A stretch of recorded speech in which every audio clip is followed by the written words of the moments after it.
Assalamu alaikum, students.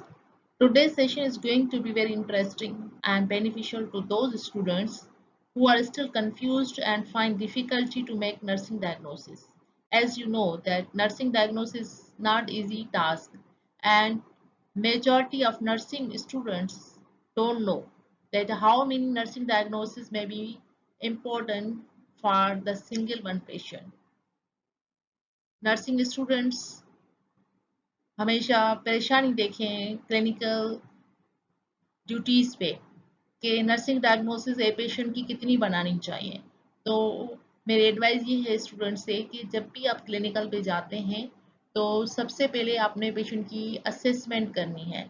जब आप assessment अच्छे से पेशेंट की कर लेते हैं, पेशेंट का प्रॉब्लम सॉर्ट आउट कर लेते हैं, तो उसमें बहुत सारी आप नर्सिंग डायग्नोस बना सकते हैं पेशेंट के लिए।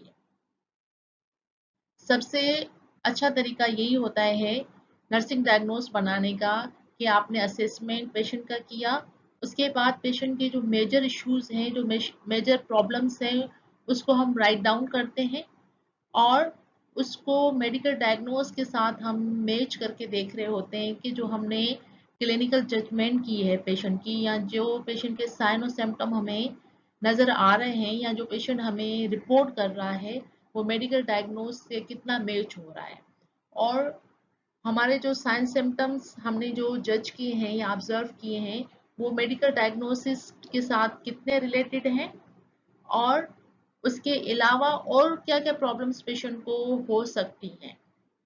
तो यही एक इफेक्टिव वे होता है नर्सिंग डायग्नोस बनाने का। At the end of today's session, we will briefly know about the nursing diagnosis and types of nursing diagnosis. Let's start the session. As we learned from the previous session that nursing diagnosis is the actual or potential problems of the patient. There are few characteristics of nursing diagnosis. It may be described as a statement indicating several different potential or perceived problems of patient that might face. क्या क्या problems हो सकती हैं ये हमें write down करना होता है।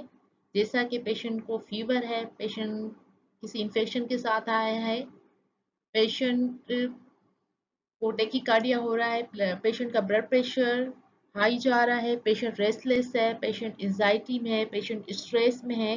जितनी भी प्रॉब्लम्स होती हैं जो पेशेंट हमें वर्बलाइज कर रहा होता है उसको हम राइट डाउन करते हैं।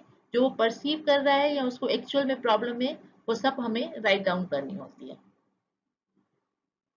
Secondly, nursing diagnosis provides backbone of nursing practice, क्योंकि नर्सिंग प्रैक्टिस नर्सिंग डायग्नोस के सिवा हो ही नहीं सकती। अगर हमारे पास नर्सिंग डायग्नोस नहीं होगा तो हम पेशेंट को नर्सिंग इंटरवेंशन कैसे देख सकते हैं। ज़रा आप सोचें इस बात पे कि हमने nursing intervention always consider nursing diagnose को करके हम पेशेंट को इंटरवीन कर रहे होते हैं, और उसी के अकॉर्डिंगली बाकी जो स्टेप्स होते हैं नर्सिंग प्रोसेस में उसी को फॉलो कर रहे होते हैं। तो इसलिए it can be easily said that nursing diagnosis provides a backbone to the nursing practice, and we can importantly notice in the clinical area that nursing diagnosis is one of the 5 steps of the nursing plan. ये सबसे important जो step है हमारे पास वो nursing diagnose है।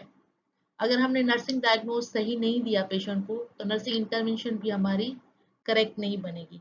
हमारा जो track है नर्सिंग इंटरवेंशन देने का जिससे पेशेंट को मैक्सिमम बेनिफिट हो, उस ट्रैक से हम हट जाएंगे अगर हमने नर्सिंग डायग्नोस डिफरेंट बनाई।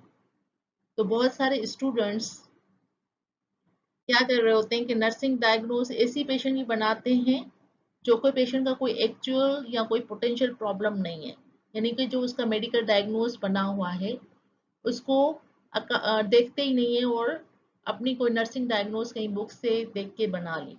तो यहाँ पे प्रैक्टिकल होने की हम बात कर रहे हैं।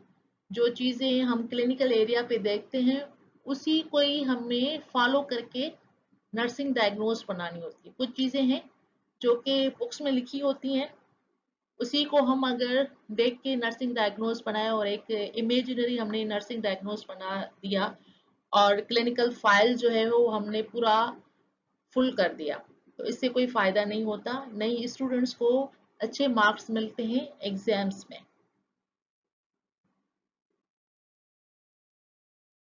Is nursing diagnose different from medical diagnose? जब भी हम नर्सिंग डायग्नोस बनाते हैं तो हमेशा ये क्वेश्चन आता है, क्या मेडिकल डायग्नोस से डिफरेंट है? Yes, definitely it is different, but ये कहीं ना कहीं मेडिकल डायग्नोस को रिप्रेजेंट कर रही होती है। नर्सिंग डायग्नोस हमारी मेडिकल डायग्नोस को रिप्रेजेंट कर रही होती है। फॉर एग्जांपल, एक मेडिकल डायग्नोस है मायोकार्डियल इन्फेक्शन। अभी मायोकार्डियल इन्फेक्शन की वजह से पेशेंट को क्या क्या प्रॉब्लम्स है, पेशेंट कौन कौन से प्रॉब्लम्स को क्लिनिकल एरिया पे फेस कर रहा है, तो जो जो उसकी प्रॉब्लम्स हैं वो जब हम लिस्ट डाउन करते हैं तो हमारे पास बहुत सारी एरियाज ऐसी फाइंड आउट हो जाती हैं जिसपे हम नर्सिंग डायग्नोस पेशेंट की बना सकते हैं। इसलिए कहा जाता है कि जो इंटेलिजेंट स्टूडेंट होते हैं या इंटेलिजेंट नर्सेस होती हैं वो हमेशा पेशेंट को असेसमेंट फेज में लेके आती हैं और पूरा करेक्टली पेशेंट को हेड टू टू असेस करती हैं, उसके जितने भी एक्चुअल एंड पोटेंशियल प्रॉब्लम्स है वो राइट डाउन किए और उसके बाद फिर जाके फाइल को स्टडी कर रही होती हैं कि फाइल में मेडिकल डायग्नोस क्या लिखी हुई है। मगर ये रॉन्ग प्रैक्टिस होती है सम स्टूडेंट्स की, सम नर्सिस की, कि पहले फाइल रीड आउट करना, उसके बाद पेशेंट को अप्रोच करना और पेशेंट को नर्सिंग इंटरवीन देना, ये सारी चीज़ें हम क्लिनिकल प्रैक्टिस में देख रहे होते हैं। Now we are moving to types of nursing diagnosis. There are 4 types of nursing diagnosis according to NENDA guideline. हमेशा मैंने स्टूडेंट को यही बोला है कि जब भी आप नर्सिंग डायग्नोस बनाएं तो नेंडा की एक पूरी गाइडलाइन अवेलेबल है, उसको आप फॉलो करें। तो फर्स्ट जो नेंडा ने नर्सिंग डायग्नोस दी थी वो है प्रॉब्लम फोकस्ड और actual nursing diagnosis. Problem focused हम इसको क्यों कह रहे हैं कि जो पेशेंट को ज़्यादा प्रॉब्लम कर रहा है साइन सिम्टम, उसी के अकॉर्डिंगली हमने जो है नर्सिंग डायग्नोस बनाया और उसी के अकॉर्डिंगली हमने पेशेंट को नर्सिंग इंटरवीन किया। तो हम ये कह सकते हैं कि problem focused actual nursing diagnosis refers to clinical judgment by the nurses or student nurses about the patient's current health problem that is evident at the time of nursing assessment. Verified presence of the major defining signs and symptoms and characteristics that would be benefit from nursing care. ऐसी nursing diagnose बनाएं जो कि realistic हो और nursing intervention भी realistic होनी चाहिए और रिलेट कर रही हो साइन और सिम्टम्स से, जो क्लिनिकल जजमेंट है पेशेंट को। फॉर एग्जांपल, एक पेशेंट है हमारे पास जो कि मायोकार्डियल इन्फेक्शन के साथ आया, उसको अंजाइना पेन हो रहा है, उसी वक्त आपने पेशेंट को अप्रोच किया है, पेशेंट को आप असेस कर रहे हो, तो आपका problem focused in actual nursing diagnose क्या होगा? जरा इस पे सोचें, क्रिटिकल थिंकिंग करें, क्या क्या क्या प्रॉब्लम हो सकती है पेशेंट को। तो अंजाइना है, अंजाइना की वजह से सीवर पेन में है, पेन की वजह से स्ट्रेस में पेशेंट हो सकता है, पेशेंट को एंजाइटी हो सकती है, तो ये सारे प्रॉब्लम आपने नोट डाउन किए। मगर आपने उस वक्त इंटरवीन क्या करना है, पेशेंट का अंजाइनल जो पेन है उससे पेशेंट को रिलीफ करवाना है। रिलीफ करवाने के लिए आपने नर्सिंग इंटरवेंशन जो है वो आपने बनाई और पेशेंट को उसी अकॉर्डिंगली हम नर्सिंग इंटरवीन करके उस अंजाइना पेन से रिलीव करवा रहे होते हैं। नो डाउट हमें जितनी भी नर्सिंग इंटरवेंशन है वो हर नर्सिंग डायग्नोसिस की मेमोराइज नहीं होती, इसलिए स्टूडेंट को ये कहा जाता है कि अपने पास एक बुकलेट रखें नेंडा की, जो कि इजीली मार्केट में अवेलेबल है। और जब भी आप पेशेंट को कोई भी नर्सिंग इंटरवेंशन दे रहे होते हैं according to problem, according to their actual problems, तो आप उस निर्णय की गाइडलाइन को फॉलो करके उसी वक्त नर्सिंग इंटरवेंशन पेशेंट को दे सकते हैं। अभी हम एग्जाम्पल पे आते हैं कि प्रॉब्लम फोकस या एक्चुअल नर्सिंग डायग्नोसिस में स्टेटमेंट कितनी होती है। इसमें 3 कंपोनेंट्स या 3 स्टेटमेंट्स होते हैं। First statement is nursing diagnosis. Nursing diagnosis means जो हमें प्रॉब्लम नजर आया, पेशेंट का साइन सिम्टम नजर आया, जो हमारे एक्चुअल जो क्लिनिकल जजमेंट है। सेकेंडली रिलेटेड फैक्टर, उससे फैक्टर्स कौन कौन से रिलेटेड है वो हमने राइट डाउन करने होते हैं। और थर्ड, हम उसके कैरेक्टरिस्टिक्स डिफाइन कर रहे होते हैं। For example, impaired physical mobility, it is a clinical judgment.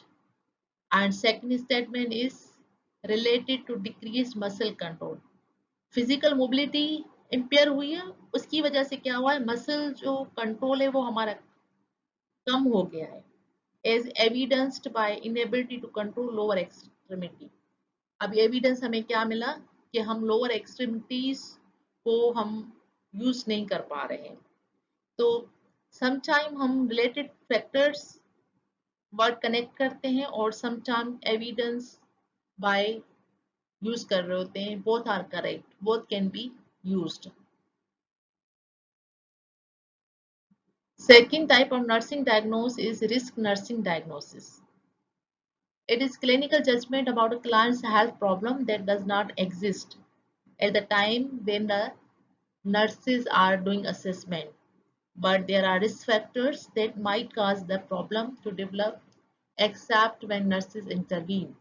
For example, risk for infection related to compromised immune system or diabetes. यहाँ पे नर्सिंग स्टूडेंट को बहुत ज़्यादा विजिलेंट होना पड़ता है कि एक्चुअल प्रॉब्लम तो पेशेंट का नज़र नहीं आया, मगर जो उसका मेडिकल डायग्नोस है उसको देख के हम ये अंदाज़ा लगाते हैं कि इसकी वजह से पेशेंट को क्या क्या रिस्क हैं, क्या क्या और प्रॉब्लम हो सकती हैं। उसी पे भी हम एक नर्सिंग डायग्नोस बनाते हैं ताकि हम फ्यूचर में जो जो प्रॉब्लम्स पेशेंट के साथ होने वाली हैं उससे पहले ही उसको इंटरवीन करके उस प्रॉब्लम से पहले ही उसको बचा लें। Third nursing diagnosis syndrome nursing diagnose. Syndrome के बारे में आप लोगों ने पढ़ा होगा पहले कि सेंड्रोम का मतलब होता है एक से ज़्यादा प्रॉब्लम्स जो कि साथ साथ पेशेंट सफ़र कर रहा होता है। तो नर्सिंग डायग्नोस में भी एक सेंड्रोम नर्सिंग डायग्नोस होती है जो कि नर्सिंग डायग्नोस बहुत सारे प्रॉब्लम्स को एक साथ डिफाइन कर रही होती है। तो हम इसको देखते हैं कि सेंड्रोम नर्सिंग डायग्नोस होती क्या है।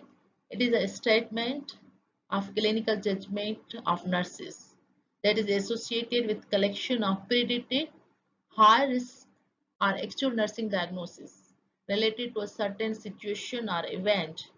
The 5 steps are post-trauma syndrome, rape trauma syndrome, relocation stress syndrome, impaired environmental interpretation syndrome, and diffuse syndrome. For example, rape trauma syndrome manifested by sleep pattern disturbance, anger, genitourinary discomfort, and related to feeling anxious about possible resulting health problems.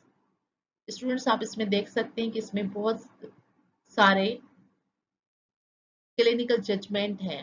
Syndrome का मतलब ये है कि एक से ज़्यादा clinical judgement अगर हम किसी भी नर्सिंग डायग्नोस में मेंशन करते हैं तो उसको हम सिंड्रोम नर्सिंग डायग्नोस कहते हैं। ये इजी वर्ड्स में इसकी डेफिनेशन यही है। तो आप इस स्टेटमेंट को अच्छे से पढ़ लें और फिर इसी के मुताबिक जो है वो आप सिंड्रोम नर्सिंग डायग्नोस भी बना सकते हैं। ये सिर्फ एक ही एग्जाम्पल है। Fourth nursing diagnosis, wellness nursing diagnosis or health promotion nursing diagnosis. Again, it is a clinical judgment about motivation of the patient, their family, their relatives, and desire to increase the well-being of an individual, family, community, and group that can support the patient. The individual, family, or community must process effective present function or status and demonstrate desire to increase their wellness. जैसे कि आप इस statement से देख रहे हैं कि wellness का वर्ड क्या है कि हम पेशेंट की हेल्थ को मेंटेन करने के लिए उसको ऐसी नर्सिंग इंटरवेंशन देते हैं जो कि उसको वेलनेस की तरफ ले जाए, उसकी हेल्थ को प्रोमोट कर पाए। तो ऐसी हम नर्सिंग डायग्नोसिस पेशेंट की बनाते हैं और उसमें हम फैमिली को इंक्लूड करते हैं, फ्रेंड्स को इंक्लूड करते हैं ताकि वो उनको पेशेंट को सपोर्ट दे सके। For example, readiness for enhanced family coping, हमने एक नर्सिंग डायग्नोस बना ली कि फैमिली कोपिंग को इन्हांस करने के लिए रेडी है। These are references. I am sure most of the students are getting benefits from session through revision. Take care. See you in next session. Allah Hafiz.